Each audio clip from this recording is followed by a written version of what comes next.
Well, hello and good morning, everybody. Welcome to another Wealth Coffee Chat.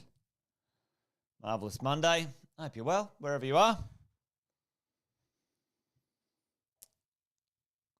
Hope your weekend was good, relaxing, whatever you got up to. Good morning, Melinda. Good morning, Rodney. Good morning, Chris, Ashley, Rob, Tim. Hey, good morning, folks. Good to see all of you on this morning. Aaron, how are you, mate? Fiona, how are you? Kelly. Good to see all of you. Welcome to another Wealth Coffee Chat. Like I said, while everything's warming up, I'll do the old intros. Brendan, Teresa. Had a shave. Had some time on the weekend. The children and the lovely missus was getting a little bit annoyed with my attempt at a beard. I can't grow facial hair, Aaron, very well. That was weeks and weeks. So, there you go. Anyway, shaved it off. Feeling a bit cleaner now. Anyway, there you go. Hey, morning. All the way from Rockhampton. Tim, Paul, Simon, Ashley. Good to see you. If you didn't already see it, I'll do it again. There you go. Boom. No, it's not going to work. No, it's not working. Jason Witt's my name. Most of you know that, but if you don't, maybe like Tim, let us know where you're coming in from. Popping in from Rockhampton this morning. If you're joining us for the first time or you haven't been for a while, I've been property investing a fair while, over 20 years, helping property investors, maybe just like you, build their portfolios across Australia and New Zealand. It takes time, this thing, called property investing, folks. Yeah, Aaron, there you go, mate. I do get a bit jealous about that sometimes. But yeah, listen, each morning we get together, chat for about 15 to 20 minutes over coffee, by the way. That's why it's called Wealth Coffee Chats. About property investing. Going the distance. Hey, there's lots of noise, always lots of noise. There's carry on malarkey here, there, and everywhere, and it comes at you fast and furious. And as a property investor, we need to understand that, things take time to grow, mature, create the wealth that you desire when it comes to the world of real estate. It's certainly not a fast vehicle. And when I mean fast, daily, weekly, we as property investors need to understand that it's going to take time. If anyone tells you this is get rich quick, well, they are full of it. And move on from that and, take some time to understand what real estate can do and what it can't do as a property investor. Got a couple of sayings: buy well, never sell. And this thing's a marathon, not a sprint. It's going to take your time, folks. So that's what we do each morning, Monday to Friday, around about 10 past 8. We have a bit of a chat. What's going on? Some strategy, some ideas, some current affairs, whatever it is, just to make sure we keep our minds on the game, our eyes on the prize of our long-term wealth when it comes to real estate. Today, I thought we might talk a little bit about finance. Yeah, exactly. Well, I thought we might talk. Oh, Teresa's coming from Frankston. Good old Frankers. There you go. Someone in Melbourne. Yeah, you know what? I like it when it's a crispy, sunny day, especially the morning when it's a little bit chilly, but the sun's out. I like that. Melbourne does that very well. Morning, Sean. Natando, good morning to you. Thought we'd talk about finance today. Finance is, an absolute essential part of property investing, no matter who you are. Well, for most of us anyway. For the mere mortals of us, we need finance. We need lenders. We need people to lend us money. And it's not all created equal. And there are actually three different stages when it comes to finance.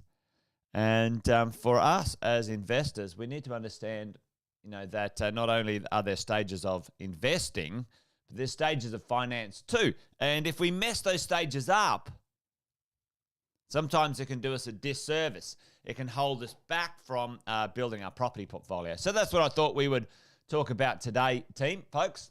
So strap in and hang around. We've got about let's say 15 minutes together from here to quickly chat about finance. Hey, saw this on the weekend. I always have a little look at some of the headlines. I don't particularly care too much for the articles, but I do have a look at the headlines and have a little look at what's out there so I can talk about these things with you guys just to make sure we make sense of certain things, information and data, and Fin Review, obviously scratching around for something to write about, says that, borrowers can save thousands finding a cheaper lender or switching to a redraw facility. Now, that might be true. It says, why your offset account may be costing you money. Now, that might be true, but you guys tell me in the chat, and we'll talk about this as we talked this morning, why for some of us, an offset account, even though it might cost us a little bit more dollars and cents, is a better way to go. But let's talk about that. Maybe if you know what that means, put that in the chat. But let's have a talk about, borrowing and the conversation of what type of borrowing, what type of lending do we apply at different stages in this journey. There's the acquisition stage. You guys know this. If you haven't seen this, you've been living under a rock, or it might be your first time here. So there you go. I'll let you off. The acquisition stage, the consolidation stage, the lifestyle or legacy stage. Legacy stage. Easy to get access. Yep.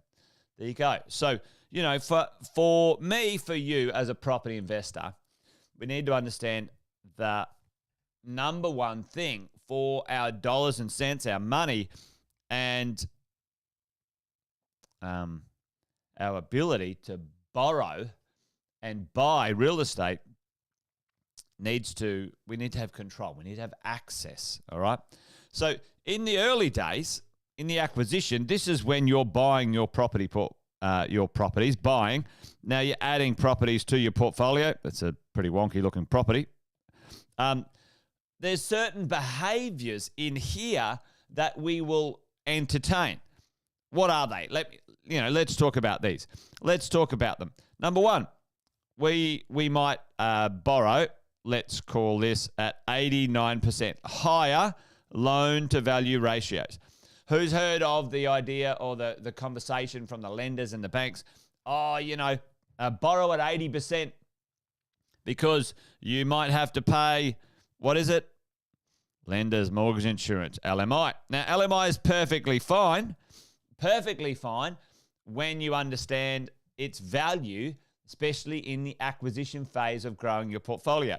If you can borrow at, let's say, and tell me in the chat why you'd borrow at 89, or I think it's like 88.9 or something percent when it comes to borrowing. We used to call it 90% lending, but these days we're being a bit more accurate. 89% lending in the acquisition phase. Interest only, folks. Interest only, because we need to understand that, having access to our cash flow. Now, here, this is another thing. Offset. And, for all of us, when it comes to the idea of finance, some people say, oh, well, interest only, do I ever pay it off? Yes, you do pay it off, and you can. You don't pay all the debts off, by the way, but, this is what it looks like. And, make sure you understand if you are setting up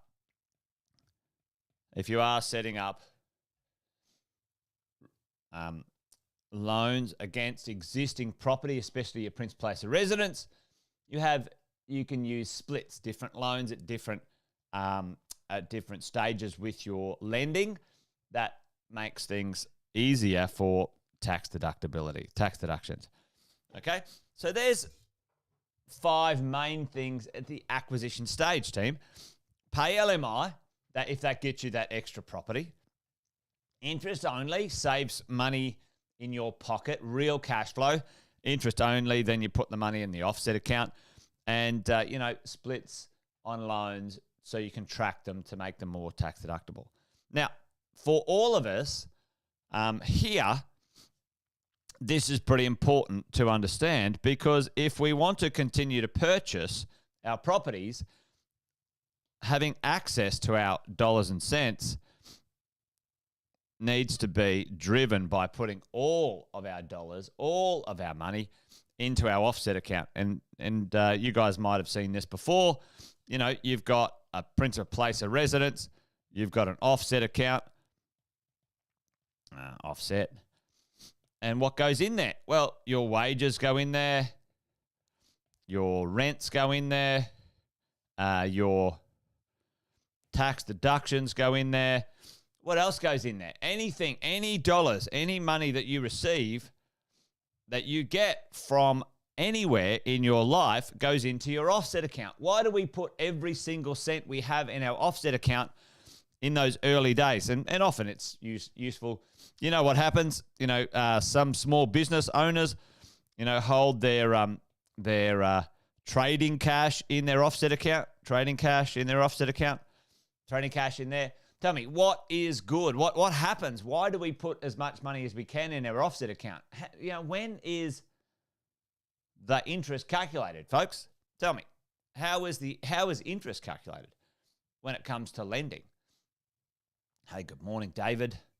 Chris, good to see you.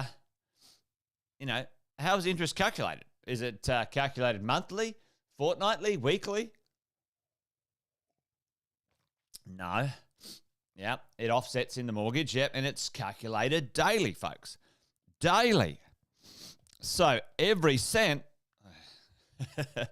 am I doing that right? Daily, there we go. Every day, every dollar and cent that you have in the offset account is now reducing the cost of your interest, okay? And if that cost of an interest, that saving, you can now grow your equity in your property, which you can then redraw or turn into a split loan, another loan, and buy another investment property. So there you go. So in the acquisition stage, this is the behavior.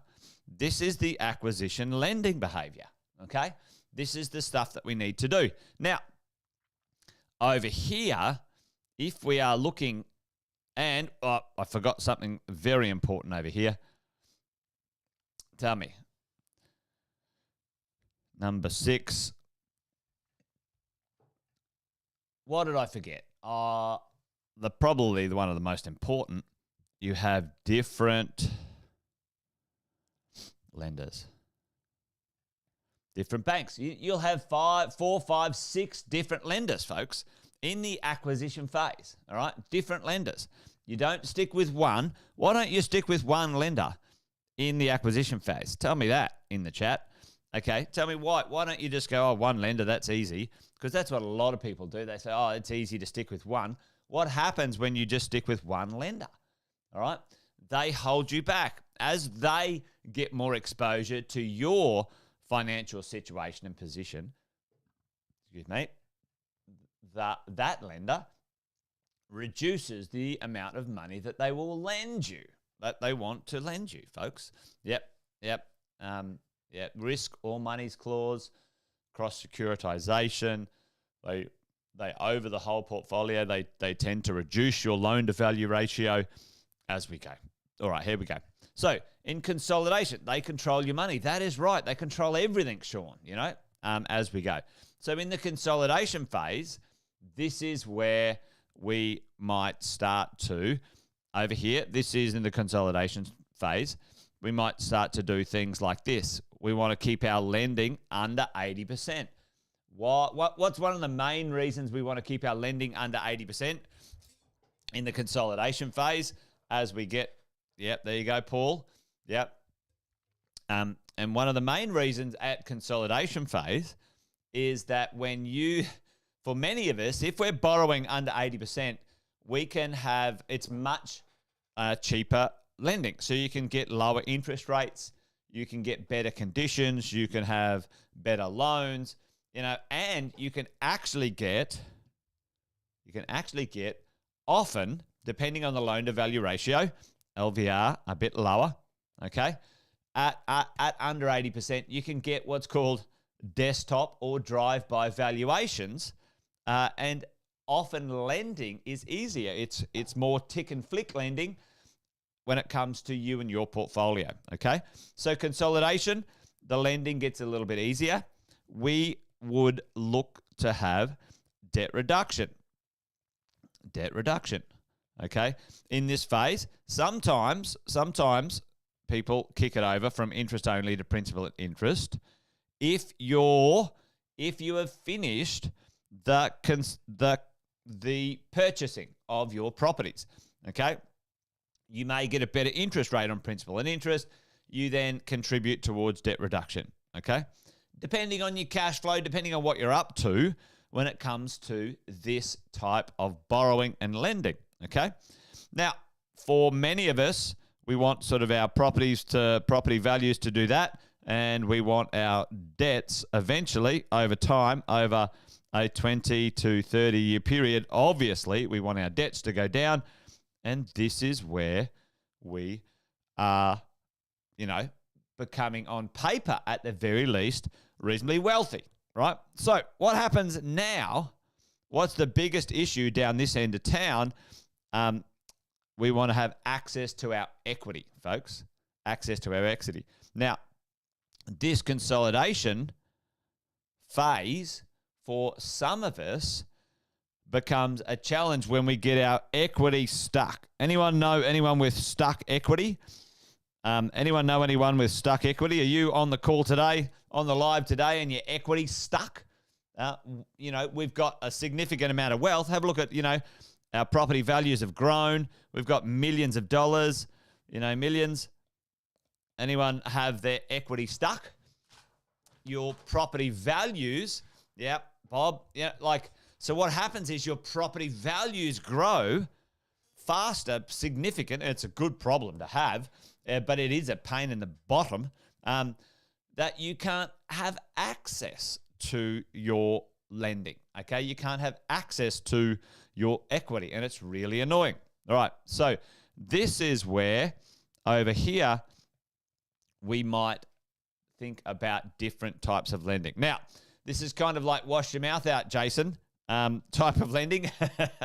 However, as we get down to the end of this thing, we may look to bundle properties together and cross-securitize and release equity, okay? But in this section here, we might look at non-bank lending. Because we want to unlock equity, okay? No bank. Non-bank lending. And closer to the lifestyle legacy phase, team, closer to the lifestyle legacy, we may choose to bundle 2 to 3 properties together with a low loan to value ratio, and we might cross securitize. Why would we cross securitize? Tell me that in the chat, folks. Only at the end of this thing, when we're kicking into the acceleration phase, right? So acceleration for income over here. I'm not explaining it super clear this morning, but cross security. All right. Tell me why in the chat. Why would we cross securitize? Because when we give the lenders significant amounts of equity, right? So if you gave them 2 properties and they had, and we borrowed, let's say, at a lending ratio, a loan to value ratio of 60%, they often will release equity. That's how you get your equity stuck, when you borrow at better deals. That's right, Chris. So over here in the acquisition stage, you want this. This is the game, right? The most leverage safely as possible. Pay a little bit of LMI. Put it on interest only. Buy these properties. The point is acquisition.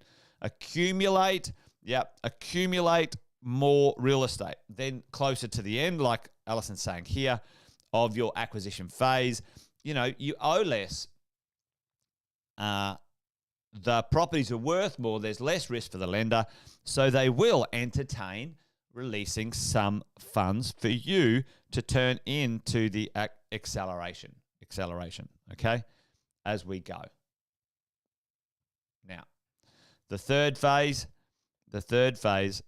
is the phase where, now, you want to keep access to some equity open. Now, this is the third phase where you're usually looking at between 30 and 40% loan to value ratios, LVRs. Okay.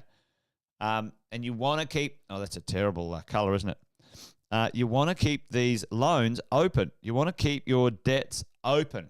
Okay. Because as the older you get, when you're sort of 70 and 80, okay, you'll never get a loan. Very difficult to get a regular loan, okay? But if you set your loans, let's say at sort of, 55 to 65, and you reset them for, let's say, 20 or 30 years, you can still have access to that mortgage at some point, okay? So keep your loans open, don't pay them off, and use that equity for acceleration deals, right? This is equity arbitrage, you called it before. Equity arbitrage.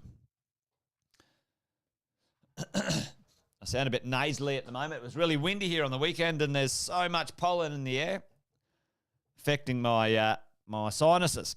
All right, equity arbitrage or the acceleration phase when it comes to you and your lending, okay? So we've got the acquisition, high LVRs, lender's mortgage insurance, interest only. Then we consolidate, keep it under 80%, turn it into debt reduction if you're ready. You can do non-bank, and then there might be some cross-securitization.